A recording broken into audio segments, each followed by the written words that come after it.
할렐루야. 주님을 찬양합니다. 오늘 선포된 말씀의 제목은 무엇보다 사랑할지니라는 제목입니다. 이 말씀을 통해서 여러분 각 사람에게 꼭 필요한 하나님의 은혜가 임하기를 간절히 소망합니다. 오늘 본문 말씀 베드로 전서 4장 8절 앞에 7절에 보면 이 마지막 때가 가까웠다는 이야기가 나오고 있습니다. 한번 7절 보시죠. 만물의 마지막이 가까이 왔으니 그러므로 너희는 정신을 차리고 근신하여 기도하라 그랬죠. 만물의 마지막이 가까웠다. 그렇게 해서 하나님을 향해서 너희들이 좀 의식을 가져라. 깨어서 기도해라. 그리고 8절에 이런 말씀을 하고 있습니다. 무엇보다도 뜨겁게 서로 사랑할지니 사랑은 허다한 죄를 덮느니라. 자, 만물의 마지막이 가까웠는데 기도해라 그래 놓고는 뭐라 하냐면요, 근데 그거보다 더 중요한 일이 있다. 무엇보다도 뭐 하라고요? 뜨겁게 서로 사랑하라. 사랑은 허다한 죄를 덮느니라. 여러분 마지막이 가까우면 제일 집중해서 해야 될 일이 뭐라고요? 뜨겁게 서로 사랑하라 그랬어요. 여러분 온 우주의 마지막 주님의 재림, 그뿐만 아니라 여러분 개인의 종말 앞에서도 가장 시급하게 해야 될, 집중해야 될 것이 있다면 뜨겁게 사랑하는 겁니다. 9.11 사건의 희생자들 그리고 유가족들이 남긴 글들 또 그 책으로 엮은 것들을 보면요, 마지막 순간에 개인의 종말 앞에서 사람들이 가장 많이 고백한 말이 뭐냐면 사랑해요 라는 말이에요. 그동안 나한테 이런 일을 했던 거 내가 잊지 않을 거야 그러면서 죽은 사람 한 명도 없고요. 그 다음에 아무개 엄마 내가 누구한테 빚졌는데 그거 꼭 받아 꼴딱 그렇게 죽은 사람도 없어요. 생각해 보세요. 한결같죠? 내가 당신을 더 사랑하지 못했던 거, 사랑한다고 고백하지 못한 걸 용서해달라고, 사랑한다고 다 용서 구하는 것과 사랑하는 거예요. 세월호 때문에 얼마나 많은 아픔들이 지금까지 계속되고 있습니까? 근데 그 아이들이 마지막 죽어가는 그 순간에, 개인적인 마지막의 순간에 고백한 게 뭐예요? 엄마 맨날 공부만 하더니 내가 뭐야 이거 이렇게 죽잖아, 그런 거 없어요. 그죠? 그 아이들이 공통적으로 하는 말이 뭐예요? 엄마 사랑해요. 아빠 사랑해요. 동생 누구 아무개야 사랑한다. 다 사랑한다는 게 마지막 고백이에요. 여러분 우리의 삶의 현실에서, 일상에서 가장 소중하고 위대한 일은 사랑하는 겁니다. 그 어떤 것도 아닙니다. 다른 것은 다 후회하지 않아도요, 사랑하지 않은 것만은 후회하게 되어 있습니다. 그래서 만물의 마지막이 가까웠으니까 하나님을 향해서 너희 깨어서 기도하는데, 그런데 그것보다 더 중요한, 무엇보다도 뜨겁게 서로 사랑할지니, 그렇게 이야기를 하는 거죠. 여러분 도대체 왜 이렇게 베드로 사도는 만물의 마지막 때에 사랑하라 그럴까요? 지금 베드로가 지금 이 서신서를 기록할 때는 초대교회에 하나님의 큰 은혜와 부흥의 역사가 있은 이후에 로마 제국에서 네로 황제의 전후에 그 잔혹한 박해들이 있거든요. 그 박해 상황에서 성도들이 정말 참혹하게 죽임을 당해요. 짐승의 밥이 되고, 그리고 나중에 죽여서 성도들을 나무의 기둥에 매달아 그걸 밤에 횃불로 쓰고, 참혹한 일이 진행되는 걸 보면서 이제 마지막이 됐나 보다. 이렇게까지 많은 박해가 있는 거 보니까 이제 소망이 없는 것 같다. 마지막에 우리가 바랄 것, 주님 오실 그날인데, 그럴 때 우리가 마지막에 해야 될 가장 가치 있는 일이 뭔가? 우리가 서로 사랑하는 거야. 무엇보다도 우리가 서로 사랑하고 서로의 죄를, 허물을 덮어주고 용서하자, 그런 이야기를 하고 있는 것입니다. 저는 오늘 이 말씀을 통해서 마지막 때를 살아가는 성도 여러분들이 무엇보다도 지금 정신 바짝 차리고 해야 될 일, 그것은 서로 사랑하는 거죠. 온 가족들이 사랑으로 하나가 되고 허물을 덮어주고 화목하게 되는 귀한 역사가 있게 되기를 간절히 소망합니다. 첫 번째, 왜 무엇보다 사랑할지니라 마지막 날에 사랑하라 할까요? 첫 번째는 허물의 자각 때문에 그렇습니다. 자신의 허물을 자각한 사람은 사랑밖에는 희망이 없다는 것을 알기 때문에 그러죠. 자, 8절 말씀 다시 한번 보시죠. 8절에 보면은 무엇보다도 뜨겁게 서로 사랑할지니. 자, 왜 무엇보다 뜨겁게 사랑하라 그래요? 사랑은 뭐요? 허다한 죄를 덮느니라. 여러분, 왜 마지막 때가 되면 무엇보다 뜨겁게 사랑해야 되냐면 내 허물을 덮는 건 사랑밖에 없으니까 그래요. 내 허물과 내 죄악이 해결되는 유일한 방법은 사랑밖에 없기 때문에. 왜냐하면 뜨겁게 서로 사랑하는 것만이 내 허다한 죄를 덮을 수 있는 길이기 때문에 그렇다는 거죠. 지금 여기서요, 뜨겁게 서로 사랑하라 그러죠. 무슨 말이냐면은 너도 허물이 있고 나도 허물이 있는데 서로 사랑하고 불쌍히 여기면 허물이 넘어가지 않는, 용서가 되지 않냐는 거예요. 한쪽에서만 일방적으로 사랑하는 게 아니고 서로 사랑하는 것은 서로에게 잘못한 것들이 있기 때문이라는 거예요. 여러분, 어떤 사람도 완벽한 사람은 없습니다. 예를 들어서 여러분 중에 혹시 경찰 공무원이 있다고 한번 생각해 봅시다. 여러분이 경찰 직무를 하다가 범인을 현장에서 체포했을 때요, 그 사람을 비인격적으로 대할 수 있습니까? 함부로 할 수 있어요? 절대 그러지 못해요. 인권을 존중해야 돼요. 범인이고 죄인이어도. 왜 그러냐면요, 그 사람의 그 일에 대해서는 분명히 잘못한 범죄인이지만 다른 일에 대해서는 경찰관보다 훨씬 인격이 훌륭할 수도 있고요, 또 훌륭한 일을 했을 수도 있어요. 다른 항목에 대해서는 경찰관이 훨씬 더 그 범인보다도 나쁜 사람일 수도 있는 거예요. 모든 것에서 완벽하다고 착각하면 안 돼요. 내가 경찰관이기 때문에 나는 완벽한 인격자입니까? 천만의 말씀입니다. 그 사람이 한 가지 실수를 했다고 해서 그 사람의 만 가지가 다 나보다 못날 사람이라는 자신감 있으세요? 하나님 보시기에 그럴 수 있어요? 제가 여러분이 이렇게 설교를 하니까 여러분이 저를 어떻게 보실지 모르겠어요. 제발 오해하지 마세요. 저는 성자도 아니고 완벽한 인간도 아닙니다. 제가 설교한다고 여기 앉아서 설교를 듣고 있는 여러분보다 인격이 훌륭하거나 인간성이 뛰어나거나 여러분보다 아주 하나님 보시기에 뛰어난 인물이란 착각을 하지 마세요. 저는 그것을 은사로 받아서 하나님의 심부름 할 뿐이지, 여러분 중에 제가 존경스러운 분들이 얼마나 많은데요. 비교가 안 되죠. 여러분, 우리는요, 누구나 다 허물이 많은 사람이에요. 죄가 많은 사람들이에요. 그래서 서로 사랑하지 않으면요, 같이 살 수가 없는 사람들이에요. 나도 그렇고 너도 그렇고 마찬가지예요. 여러분, 한 가정이 유지되는데요, 상대편이 흠이 없기 때문에, 훌륭하기 때문에, 완벽하기 때문에, 죄가 없기 때문에 사는 거 아니에요. 죄가 있으면 너는 끝이야 하면은 살아남을 가정 하나도 없어요. 교회도 그렇고 직장 생활도 그렇고 학교도 마찬가지죠. 우리는요, 서로 뜨겁게 사랑하기 때문에 허다한 죄가 있는 줄 알면서 이게 덮어지고 감싸주면서 살아가는 거예요. 여러분 믿습니까? 만약에 그 뜨겁게 사랑하는 그 마음, 허물을 덮어주는 용서의 마음 없으면요, 다 깨집니다. 이 회사 가는 것이 뭐 너무너무나 불편하고 괴로워서 아침마다 지옥에 가는 것 같은 기분이 될 수밖에 없죠. 가정에서 서로 용서가 안 된다면 사는 게 지옥이 되는 거죠.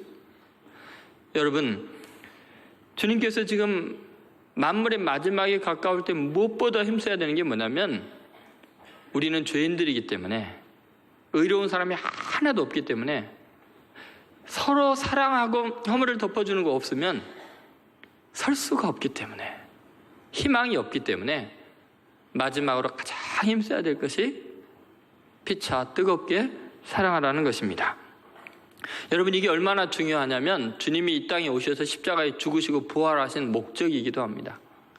주님께서 부활하신 다음에 제자들에게 평안을 비시면서 성령을 받으라 하고 숨을 몰아넣으셨죠.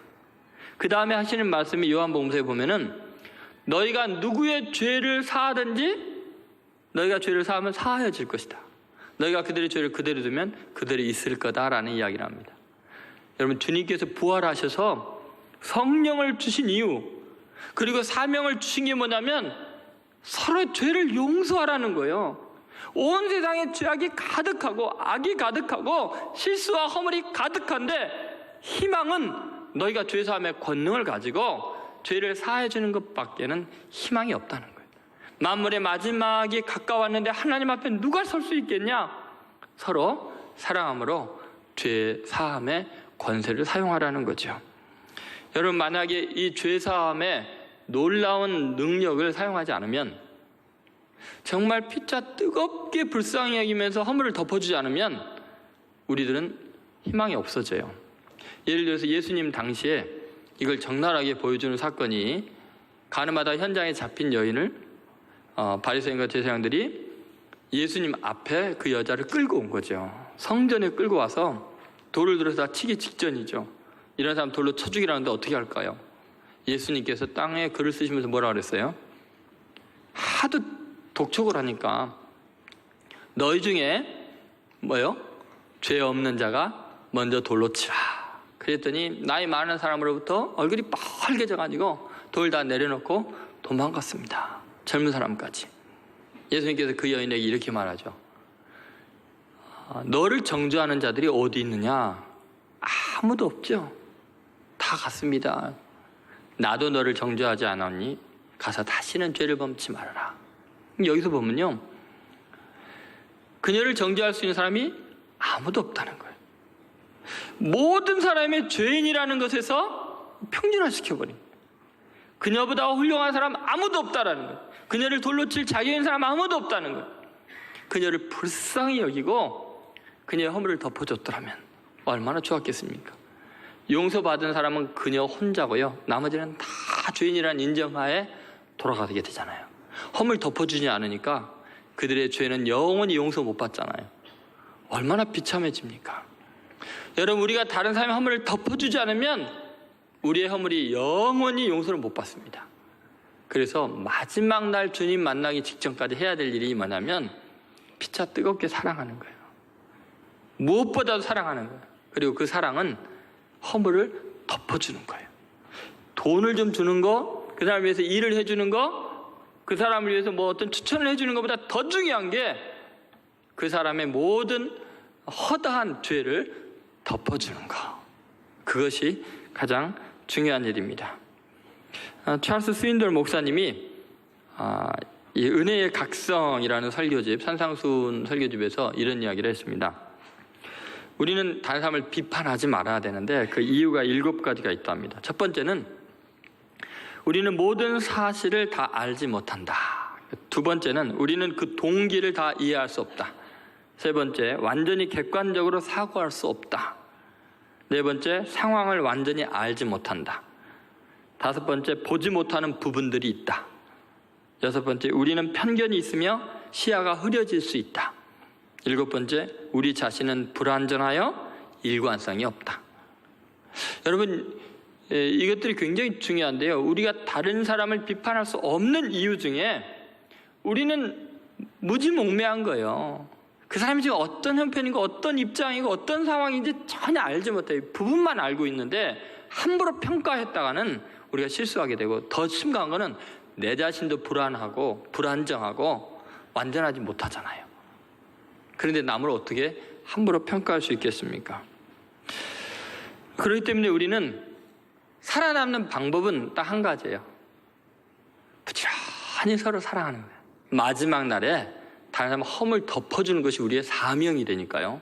죄를 사하는 것이 우리가 이 땅에 태어나서 예수님 믿고 해야 될 가장 중요한 일이, 서로 사랑하면서 죄를 덮어주는 것. 그것이 여러분이 지금 살아있는 이유예요. 주님 앞에 가기 전까지 해야 될 가장 위대한 일이죠. 이렇게 무엇보다도 사랑함으로 정말 자신의 허물을 덮고 치유받고 다시 한번 소망을 갖게 된 여러분 되시기를 주의 이름으로 소원합니다. 두 번째, 왜 무엇보다도 사랑하라 할까? 마지막 때는 인품의 완성 때문에 그렇습니다. 사랑으로, 남을 용서함으로 더 훌륭한 인격자가 될 수 있는 기회 놓치지 말라는 거죠. 여러분, 죄를 덮어준다라는 걸 한번 생각해 보세요. 죄를 덮어준다는 것은 그 죄로 인한 대가를 누군가가 치루어야만 합니다. 여러분, 죄는 그냥 덮어질 수 있는 게 없어요. 누군가가 자기의 죄를 인정하고 그것을 용서할 때 그 용서의 결단과 아픔이 있습니다.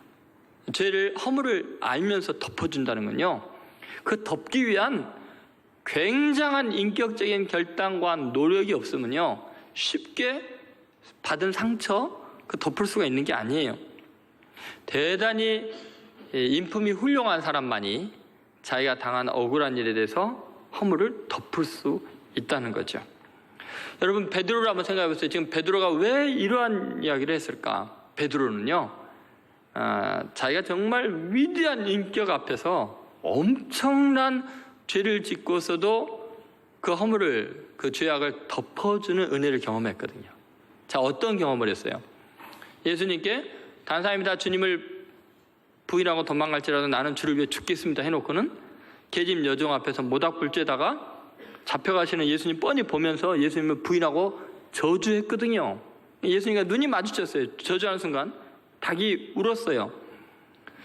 근데 베드로는 완전히 절망한 상태인데 더구나 예수님이 부활하니까 그 부활한 예수님 보니까 더 면목이 없어서 나 같은 쓸모없는 인간은 희망이 없다고 생각하고 디베랴 바닷가에서 물고기나 잡으러 가자고 갔잖아요. 예수님이 거기까지 쫓아오셔서 모닥불을 피워놓으시고 그 다음에 떡과 생선을 거기다 두시고 베드로를 오라 그러시잖아요. 와서 조밥 먹으라 하시면서 하시는 말씀이, 베드로야, 너 이 모닥불 보면 뭐 생각나는 거 없냐?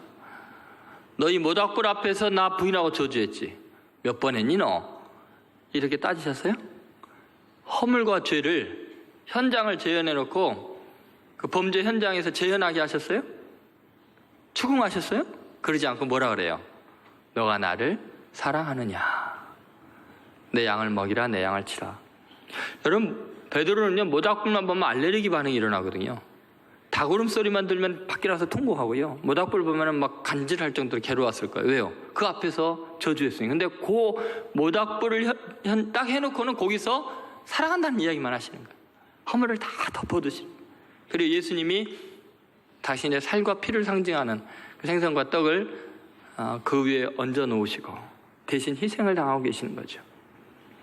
베드로는 예수님이 십자가에서 피 흘려 죽으신 사건이 자기의 허물과 죄를 덮기 위한 것임을 깨달아 알게 됩니다. 자기의 죄는 하나도 들추지 않으시고 다 덮어두시고 내 양을 먹이라, 내 양을 치라고 하시는 주님 앞에서 베드로는 감격하게 되는 거죠. 그분의 크심 앞에 감동한 거죠.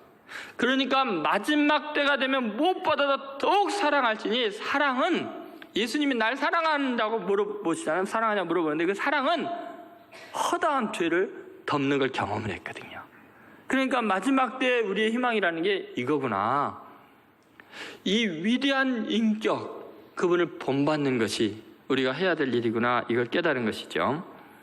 여러분, 누군가의 죄를 덮어주기 위해서는요, 그것도 허다한 죄를 덮으려면요 대단한 인격적인 노력을 해야 하는 거죠.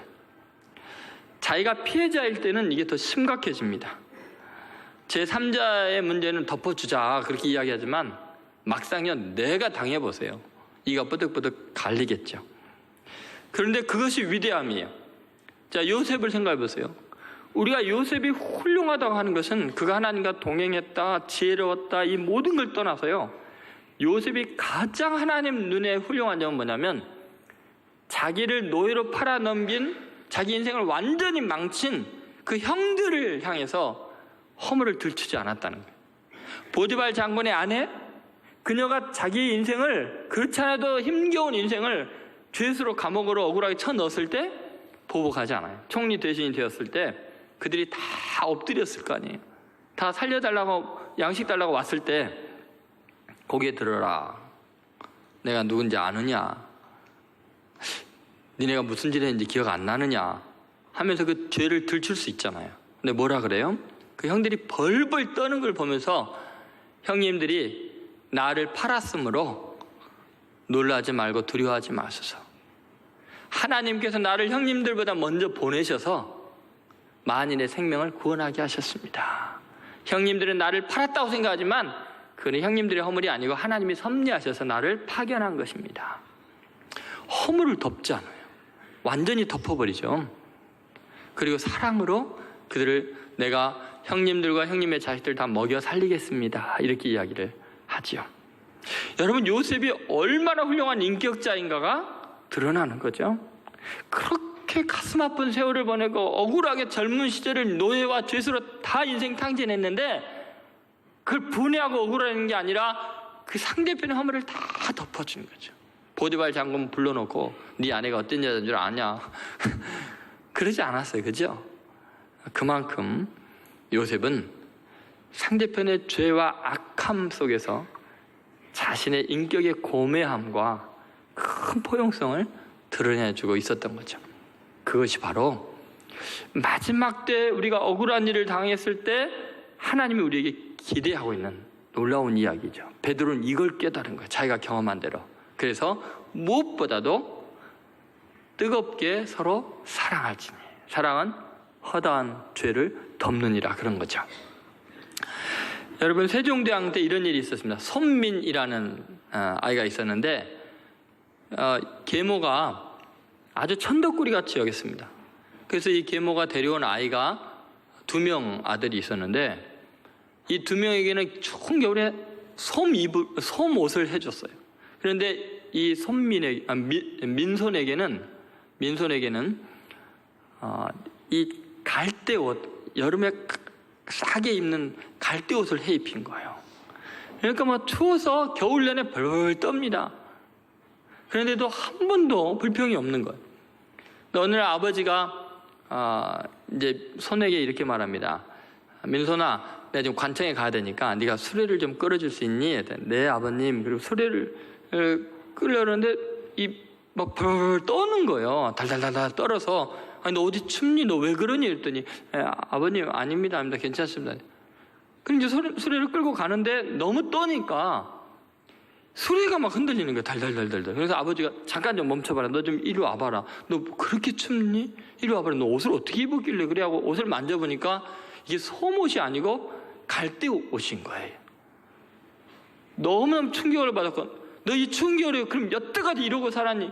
몇 년을 이렇게 산 거니? 아버지가 그냥 가슴이 아파가지고 당장에 수레 돌려 집에 가자. 집에 가가지고 그 새 부인을 불러가지고는 헛되게 말합니다.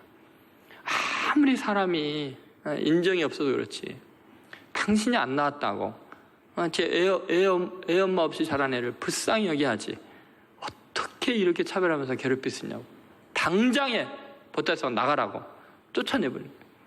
그러니까 민손이 아주 곤란하게 됐어요.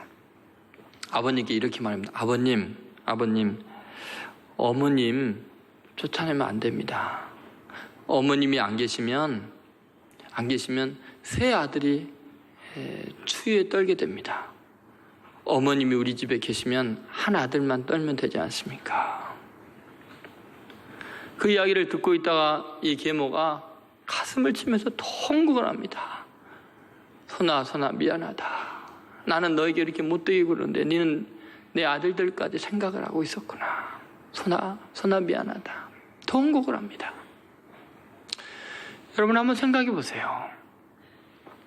원수를 원수로 갚는 게 아니고 그 허물을 덮어주고 그 사람이 사랑하는 아이들까지 배려해주는 그 마음, 요셉의 마음 같잖아요. 여러분은 어떤 원한 살들이 있고 아픔이 있겠지만 원수로 갚으면 그 보통 사람입니다. 하나님이 왜 우리에게 원수가 있게 하느냐?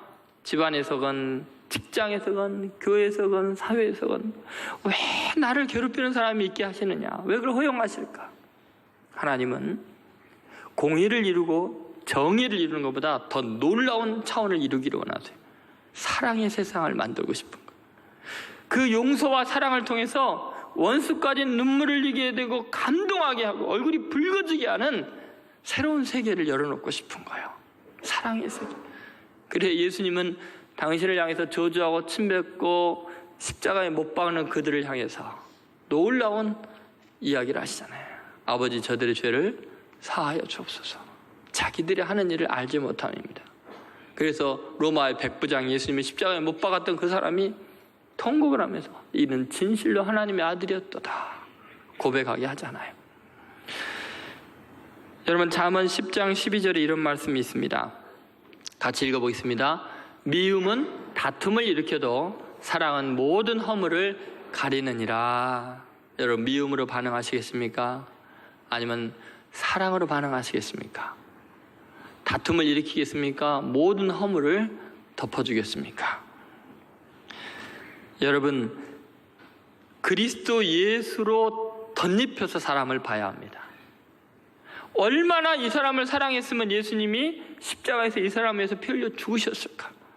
이 사람의 죄, 나에게 악을 행했지만 주님은 이 사람을 위해서 날 사랑한 주님이 십자가에 피 흘려 죽으셨으니까. 예수님 때문에, 예수님의 피가 헛되지 않게 하기 위해서 예수님, 이 사람의 죄를, 허다한 죄를 덮어주기를 원합니다. 예수님의 사랑으로 그 사람을 봐야 합니다. 여러분, 똑같은 죄인들이지만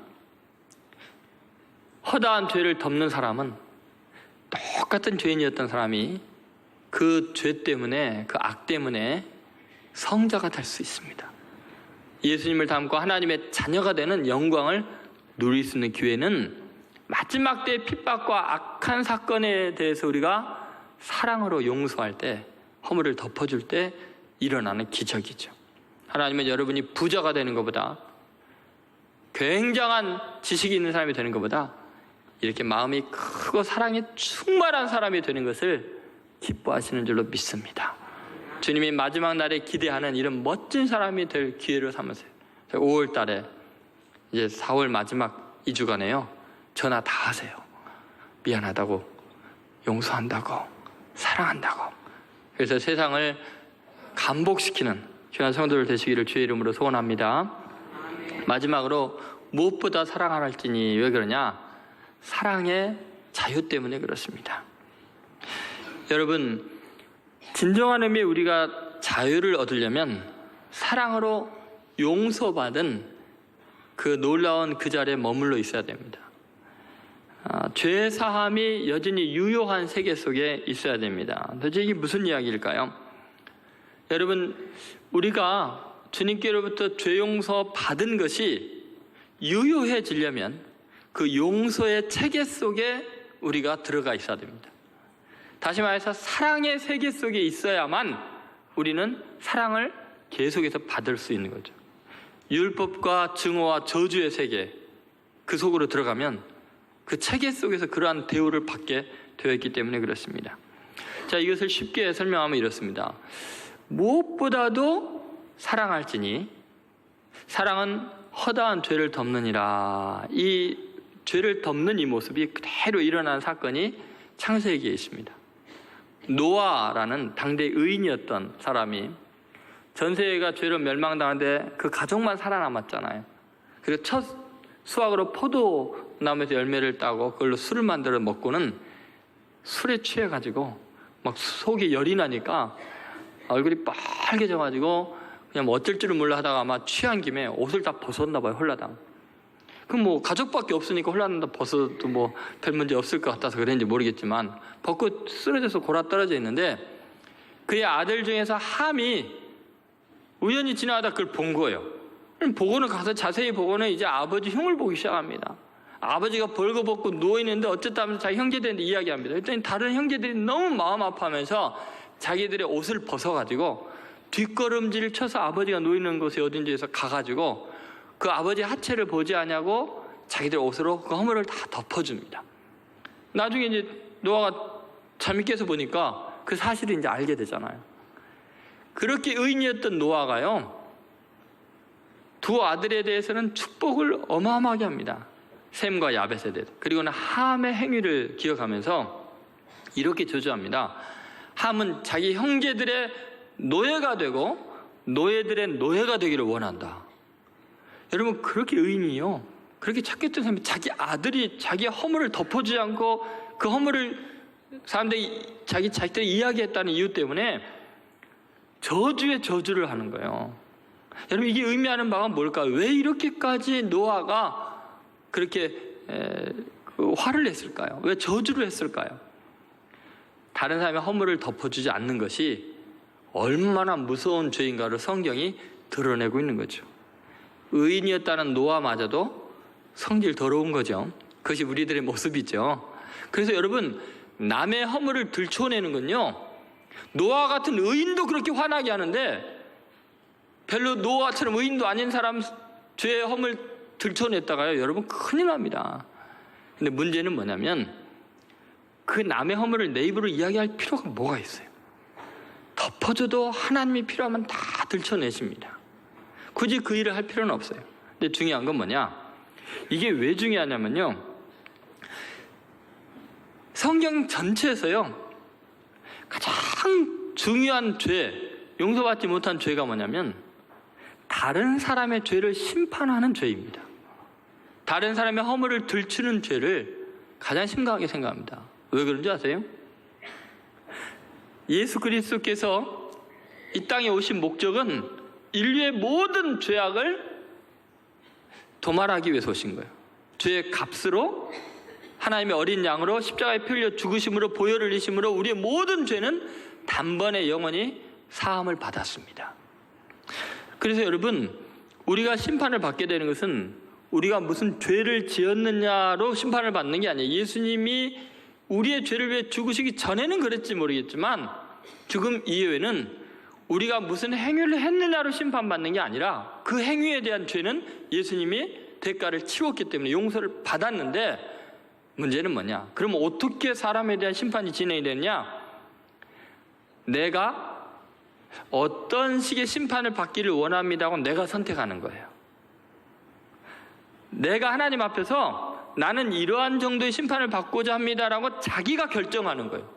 엄청난 은혜의 세계죠. 그게 무슨 말이냐? 여러분, 놀랍게도 내가 다른 사람의 허물에 대해서, 다른 사람에 대해서 어떻게 대우하느냐가 하나님 나 이렇게 대우해 주세요라는 선택이 되는 거죠. 율법의 선택을 하게 되면 율법의 심판을 받게 되고, 은혜와 사랑의 선택을 하면은 은혜와 사랑의 혜택을 받게 되는 거예요. 어느 체계 속으로 들어가느냐, 내가 어떤 시스템 안에 들어가느냐가 내 미래를 결정하게 되는 거죠.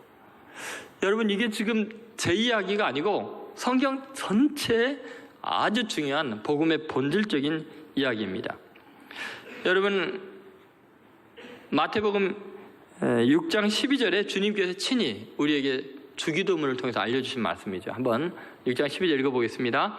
우리가 우리에게 죄 지은 자를 사하여 준 것 같이 우리 죄를 사하여 주시옵고, 이렇게 이야기하잖아요. 그죠? 내가 나에게 죄 지은 사람의 죄를 사해 준 것 같이 내 죄를 사해 달라고 기도하는 거 아니에요? 그럼 내가 죄를 안 사해 주면 하나님은 나 어떻게 해요? 안 사해 준 것 같이 내 죄도 죄 사함 못 받게 되는 거예요. 1만 달란트 빚진 자의 비유가 그걸 의미하죠. 마태복음 6장 14절 15절에도 동일한 이야기가 반복이 돼서 나오고 있습니다. 같이 읽습니다. 너희가 사람의 잘못을 용서하면 너희 하늘 아버지께서도 너희 잘못을 용서하시려니와 너희가 사람의 잘못을 용서하지 아니하면 너희 아버지께서도 너희 잘못을 용서하지 아니하시리라. 여러분, 똑같죠, 구조감. 지금 내가 용서를 받고 안 받고의 문제는 내가 용서받을 죄를 지었느냐 안 지었느냐 그 죄의 경량으로 되는 게 아니에요. 내가 회개했느냐 안 했느냐가 중요한 게 아니에요. 그건 예수님이 십자가의 보혈의 능력으로 완전히 내 지은 죄에 대한 해결이 됐어요. 근데 문제는 뭐냐? 내가 다른 사람의 죄를 용서하지 않으면 나는 용서가 없는 세계 속으로 뛰어들게 돼요. 그 시스템 속에 들어가는 거예요.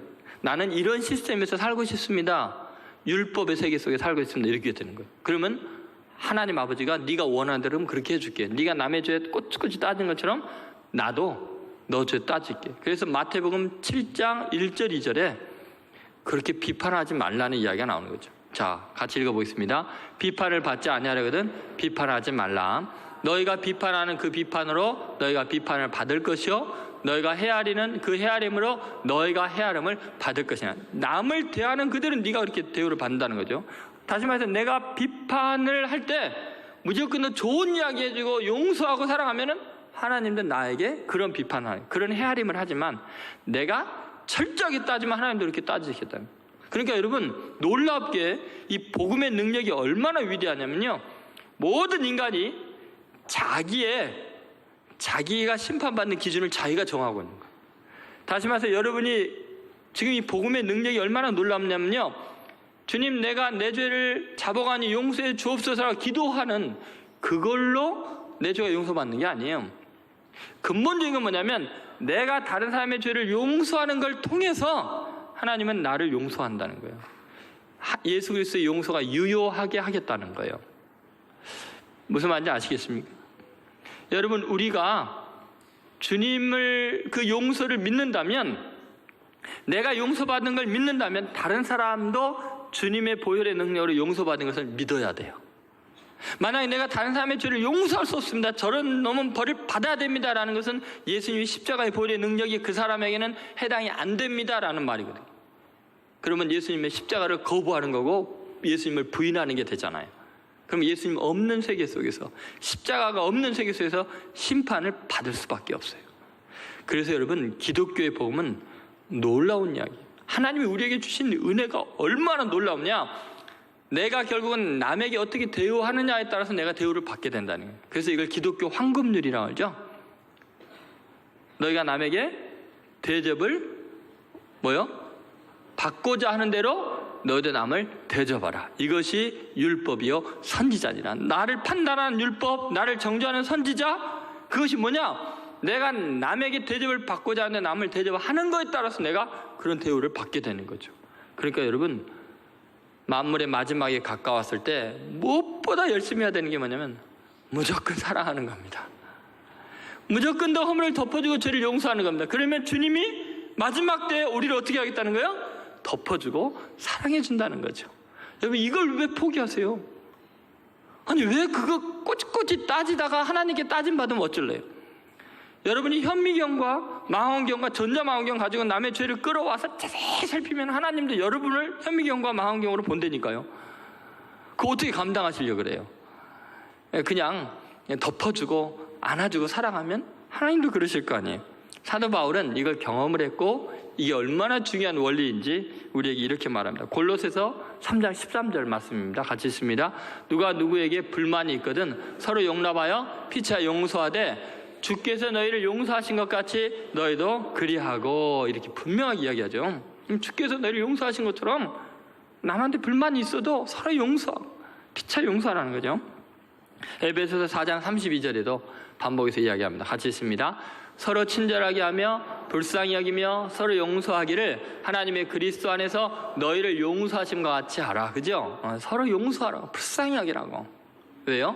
하나님의 그리스도 안에서 너희를 용서하심과 같이 하라는 거죠.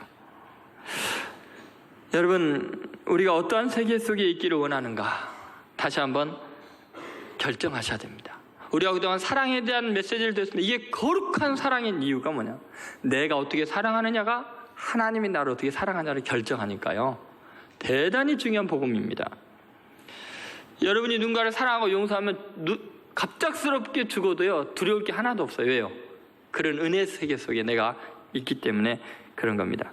27년 만에 양심의 빚을 갚은 사연이라는 내용이 있는데요, 1999년 4월 1일이었습니다. 신사복을 차려입은 40대 남자가 인천 길병원을 찾아왔어요. 원장님 찾아와서 2,500만 원이 든 봉투를 내주면서 가난하고 병든 사람, 수술비가 없는 사람 수술을 하는데 도와주라고 그랬습니다. 그 사연을 들으니까 그렇습니다. 자기의 죄값을 조금이라도 좀 치르기를 원해서 그랬다는 거예요. 27년 전 이 사람은 원래 이 송 사장은 전남 고흥 출신인데 7남매 차남으로 태어나가지고 너무 가난해서 먹고 살 길이 없고 배우지도 못해갖고 배가 고파서 서울로 무작정 올라온 거예요. 뭐 일할 데가 없다가 이제 구로동에 있는 이 양병기 제조업체에 취직을 하게 됩니다. 그런데 6개월 만에 그 회사가 망하는 바람에 또 실업자가 되었고 며칠 밥을 못 먹고 너무 굶주린 상태에서 거리를 헤매다가 자전거가 세워진 걸 보고는 그 자전거를 훔쳐 타고 도망갔어요. 그리고 그 자전거를 2,500원에 팔아가지고 라면을 한 상자 사고 그리고 밀린 집세를 냈어요. 그 뒤부터 자전거 도둑놈이라는 양심의 소리가 계속 들리는 거예요. 네가 남의 자전거를 훔친 도둑놈 아니냐. 열심히 살아서 몇만 배로 갚기로 결심을 합니다. 그런데도 이제 뭐 양심의 죄책감에서 자유롭지를 못해요. 그러다가 이 사람이 양병기 그 부품을 만드는 업체를 이제 시작을 해가지고 매년 30억 원을 버는 매출을 하는 이제 중소기업 사장이 됩니다. 그래서 이제 이 은혜를 옛년에 그 도둑질한 걸 갚으려고, 몇만 배로 갚으려고 그 자전거 세웠던 동네 주위로 해서 다 알아보는데 27년 만에 알아보는데 뭐 주인을 찾을 수가 없어요. 그래서 어려운 이유 도우면서 그 죄책감을 씻으려고 했는데 해결이 안 돼요. 그래서 2,500만 원을 가지고 가장 불쌍한 사람, 수술 못하는 사람들 도와주러 길병원을 찾아온 거죠. 그분이 다 털어놓고 나니까 응어리가 조금 풀린 것 같습니다. 평생을 두고 앞으로도 갚아 나갈 것입니다. 이런 이야기를 합니다. 그리고 이제 6명 정도 사람이 수술을 이제 이 사람 혜택으로 받게 되는데, 그 중에 첫 번째 수술하는 아이가 여중생이었어요. 황량이라는 여중생이었는데, 이 아이에게 이런 말을 합니다. 이것은 내가 내는 돈이 아니라 27년 전 어느 자전거 주인이 너에게 내는 것이니까 나에게 고마워하지 않아도 된단다. 그 자전거 주인, 그 사람에게 고마운 마음 갖거라. 이렇게 이야기를 해요. 여러분은 어떠세요? 여러분이 누군가에게 사랑을 베풀고 허물을 덮어줄 때 여러분의 능력과 여러분의 인격으로 그 사람 용서하고 허물 돕다 생각하십니까? 아니면 내가 몇 년 전에 십자가 달리신 그분을 만나고 그분의 보혈로 내가 완전히 죄사함 받은 은혜 때문에 그분의 능력과 그분의 은혜와 그분의 사랑이 너를 용서하는 거란다. 그렇게 이야기하시겠습니까? 만물의 마지막에 가까울수록 우리는 예수님의 십자가만 붙들어야 합니다. 그분의 보혈의 능력만 의지합니다. 무엇보다도 열심히 사랑하십시오. 그리고 허다한 허물을, 죄악을 덮어줌으로 그리스도의 보혈의 능력이 2000년 이후로 계속 흘러내리며 이 민족을 치유하고 세계를 치유하는 능력으로 역사하기를 바랍니다. 그래서 베드로 사도가 마지막 날 무엇보다도 힘쓰라는 것은 서로 사랑하고 허다한 죄를 덮는 겁니다. 이제 5월달 정말 장미꽃이 피는 아름다운 계절이 오기 전에 여러분 가정에 또 직장에 사랑의 꽃들이 만발하는 그런 놀라운 용서와 사랑의 귀한 실천자들이 되시기를 주의 이름으로 소원합니다.